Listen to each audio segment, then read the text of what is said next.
আসসালামু আলাইকুম রহমতুল্লাহ। কি অবস্থা আপনাদের সবার? জি, আলহামদুলিল্লাহ আমিও ভালো আছি।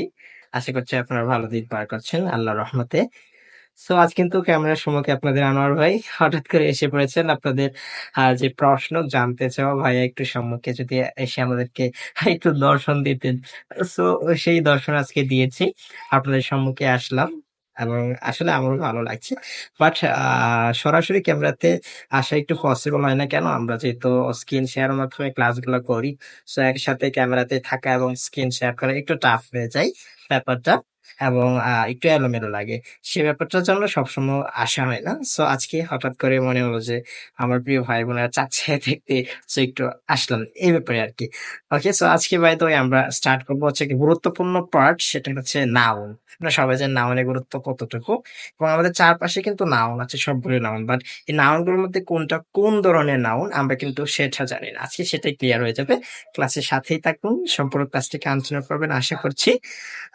সো ক্লাস কন্টিনিউ করার সুবাদে আবারও আমাকে চলে যেতে হবে ক্যামেরার বাহিরে। So by the way, bye bye. সবাই ভালো থাকবেন।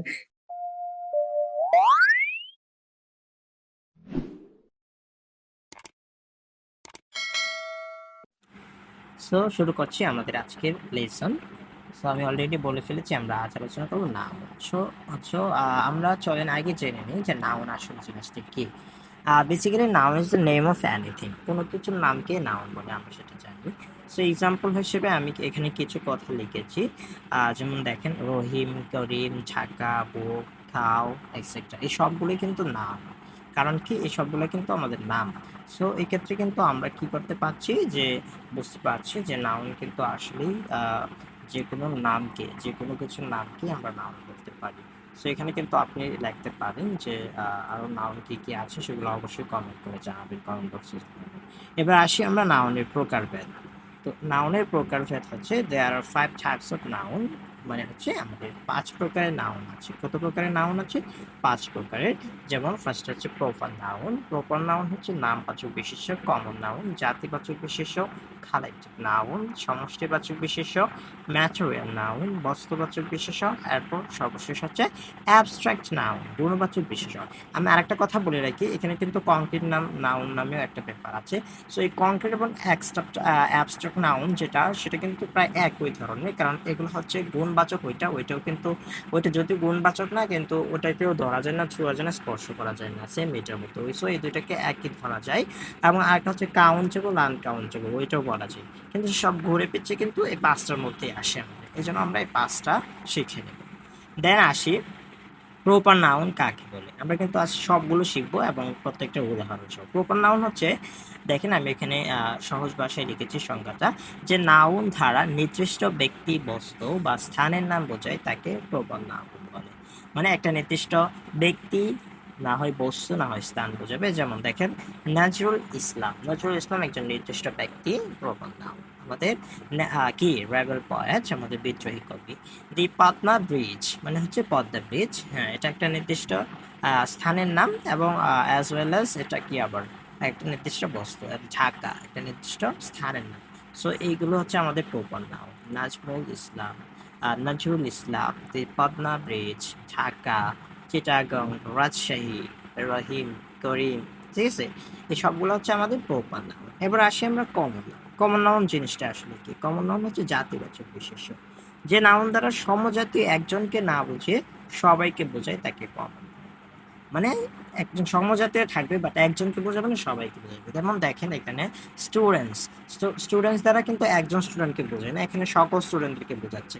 সো সবাই কিন্তু সমজাতীয়, এক জাতীয়। তারপর আসি টিচার্স, শিক্ষক। সেখানে কিন্তু শিক্ষক দ্বারা শুধু একজনকে বোঝাচ্ছে না। যদি একজনকে বোঝাতো তো ওনার নাম বলে দিত যে উনি এরকম একজন শিক্ষক। ঠিক আছে, যে করিম ইজ আ টিচার। সো এখানে করিম কিন্তু প্রপার নাউন হয়ে যেত, ঠিক আছে। কিন্তু এখানে টিচার্স দ্বারা সমস্ত টিচার থেকে বোঝাচ্ছে, এক জাতীয় সবাই কিন্তু কি। এখানে দেখেন আবার আমি বলছি, যে নাউনটা সমজাতীয় একজনকে না বুঝে সবাইকে বোঝাবে। সমজাতীয় কিন্তু কিন্তু একজনকে বোঝাচ্ছে না, সবাইকে বোঝাচ্ছে। এরপর দেখেন গার্লস, গার্লস এখানে একটু নির্দিষ্ট কোনো মেয়েকে বললে, নাম ধরে বলে নাই। গার্লস মানে মেয়েরা, ঠিক আছে, এখানে সকল মেয়েদেরকে সমভাবে বোঝাচ্ছে। বার্ডস, পাখিরা। এখন এখানে যদি স্পেসিফিক বলতো যে একটা নির্দিষ্ট পাখির নাম, চড়ুই পাখি, দোয়েল পাখি, ময়না পাখি, শালিক এরকম কোনো কিছু যদি বলতো একটা, হ্যাঁ, তাহলে কিন্তু বোঝা যেত যে এটা প্রপার নাউন। কিন্তু এখানে তেরকম না, এটা একটা সমজাতীয় জিনিস কিন্তু একজনকে বোঝাচ্ছে না, সবাইকে বোঝাচ্ছে।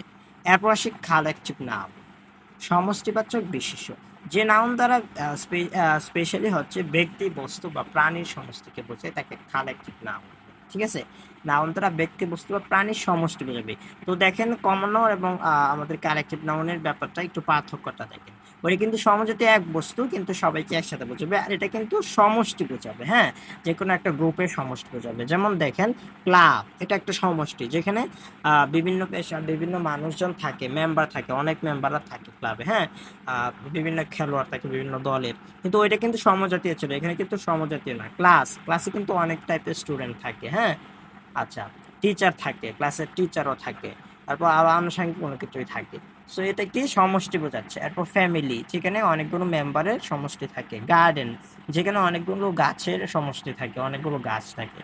সো এই হচ্ছে ক্লাব, ক্লাস, ফ্যামিলি, গার্ডেন, এসবগুলো হচ্ছে আমাদের কালেকটিভ নাউন। এরপর আসি আমরা ম্যাটেরিয়াল নাউন।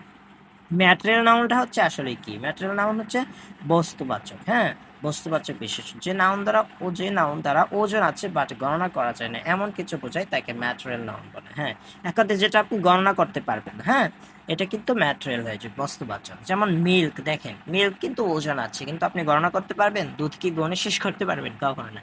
সিলভা মানে রৌপ্য, রূপাকে আপনি গণতে পারবেন? কখনো না। গোল্ড সোনা, আপনি গণতে পারবেন? ওজন আছে কিন্তু গণতে পারবেন। আয়রন গণতে পারবেন? লোহা, যদি আপনি এভাবে বলতে পারেন যে লোহা আমি একটা একটা করে গণতে পারবো, কিন্তু লোহা তো মূলত ওই ধাতুটাকে বোঝাচ্ছে। আমরা যে বাজারে যে পাই, আমাদের যে এটাকে তার কাটা বলে, অনেক সময় আমরা অনেক কাজে ইউজ করি। সো এইগুলো বোঝাচ্ছে না, এখানে কিন্তু আয়রন দ্বারা লোহা যে আমাদের ধাতুটা আছে ওই ধাতুটাকে বোঝাচ্ছে। সো ওই ধাতু কিন্তু কখনো আপনি গণনা করা সম্ভব না। ঠিক আছে, আপনি যদি আগুনে দেখবেন তাপ দেন ওটা গলে যাবে, কিন্তু তারপর কিন্তু ওইটাকে আপনি গুনতে পারবেন না। বুঝতে পারছেন? ওইটা যে ক্ষুদ্র কণাটা আছে, মানে গোনা বলতে কি বোঝায়? যে প্রত্যেকটা বস্তুর ক্ষুদ্র কণা আছে, কণাগুলোকে আইডেন্টিফাই করা, গোনা। যেমন যদি আমি বলি চালের কিন্তু প্রত্যেকটা একটা একটা ক্ষুদ্র কণা আছে। সো এটা যদিও গোনা যায় কিন্তু গুণে শেষ করা যাবে না, ওইটা কিন্তু আনকাউন্টেবলের মধ্যে পড়ে। সো এই দেখেন এইগুলা কিন্তু ম্যাটেরিয়াল কিন্তু আবার আনকাউন্টেবলের মধ্যে পড়ে, কাউন্টেবল না, আনকাউন্টেবল, যেটা অগণনাযোগ্য, যেটা গণনা করা যায় না। এরপর আসি সল্ট। সল্ট মানে কি? লবণ। হ্যাঁ, এটাও কিন্তু আমাদের কি ম্যাটেরিয়াল নাউন। এরপর আছে ওয়াল। সো এগুলো আপনারা বুঝেন, আরো আপনারা লিখবেন নিজের ভাষায়। আপনারা, আমি খুশি হব যে যতটুকু বেশি লিখে যেতে পারবেন, প্রত্যেকটা আলাদা আলাদা করে নাউন অলরেডি আমি বুঝিয়ে দিয়েছি কোনটা কি হবে। সো দেখবো আমি ক্লাস শেষে যে আপনারা কারা কতটুকু আগ্রহ এবং কয়টা করে লিখেছেন, কয়টা করে নাউন লিখেছেন। এরপর আসি আমরা অ্যাবস্ট্রাক্ট নাউন, মানে হচ্ছে গুণবাচক বিশেষ্য। যে শব্দ দ্বারা কোনো ব্যক্তি বা বস্তুর দোষ বা গুণের নাম বোঝায় তাকে অ্যাবস্ট্রাক্ট নাউন বলে। যেমন দেখেন আমি এখানে লিখেছি কাইন্ডনেস, হ্যাপিনেস, ফ্রিডম, লাভ, বিউটি, এটসেট্রা। তো দেখেন কাইন্ডনেস, দয়া, হ্যাঁ দয়া, সেটা কিন্তু একজন মানুষের গুণ, এটা কিন্তু গোনা যায় না, ধরা যায় না, ছোঁয়া যায় না। এরপর আসি হ্যাপিনেস। হ্যাঁ, হ্যাপিনেস মানে সুখ, এটা কিন্তু একজনের অবস্থা বা দুজনের অবস্থা, দোষের না, এটা হচ্ছে গুণের। হ্যাঁ, তারপর হচ্ছে ফ্রিডম, একজনের অবস্থা, সে স্বাধীন, যে তার একটা অবস্থা। এখানে কিন্তু ওই যে অ্যাডজেক্টিভের মতো অনেকটা কাজ করে, যদি এটা অ্যাডজেক্টিভটা নাউন, কিন্তু অ্যাডজেক্টিভে একটা কথা আছে না, যে যে নাউন বা প্রোনাউন দ্বারা দোষ, গুণ, অবস্থা, সংখ্যা, পরিমাণ ইত্যাদি বোঝে, ওইটার মতো। তো এখানে কিন্তু দোষ, গুণ বা অবস্থাটা বুঝবে। এরপর আসি লাভ। হ্যাঁ, এটা একজন মানুষের ভালো দিক, ভালোবাসা, তার মধ্যে যে মমত্ববোধ আছে ওইটা। বিউটি, সৌন্দর্যতা। এরপর আসে বিউটি। এরপর আপনারা আর কি কি বলতে পারেন? সবাই আশা করছি লিখে যাবেন নিচে যে আপনাদের এই আঙ্গিকে অ্যাবস্ট্রাক্ট নাউনে আর কি কি আসে সেগুলো লিখে যাবেন প্রত্যেকটা। যেমন একদম আমাদের প্রপার থেকে অ্যাবস্ট্রাক্ট পর্যন্ত প্রত্যেকটা আমি আশা করব সবাই 5টা করে লিখে যাবেন। সো এই ছিল আমাদের ওভারঅল আজকের ক্লাস, নাউনের ক্লাসিফিকেশন নিয়ে, এবং নাউন কাকে বলে, নাউন কত প্রকার এবং কোনটা কিভাবে চিনবো আমরা। আশা করছি শুরু থেকে শেষ পর্যন্ত যারা কন্টিনিউ করেছেন উপকৃত হয়েছেন। সো বাই দ্য ওয়ে, কথা আর বাড়াচ্ছি না, এখানে শেষ করছি। শেষ করার আগে বলে নিই, এখনো যদি আপনি আমার চ্যানেলে নতুন দর্শক হয়ে থাকেন, চ্যানেলটি অবশ্যই সাবস্ক্রাইব করে পাশে থাকা বেল আইকনটি ক্লিক করে রাখবেন, যাতে নিত্য নতুন ভিডিও সবার আগে পেয়ে যান আপনি। সো আমরা আজ এখানে বিদায় নিচ্ছি, ভালো থাকেন, সুস্থ থাকবেন। আসসালামু আলাইকুম।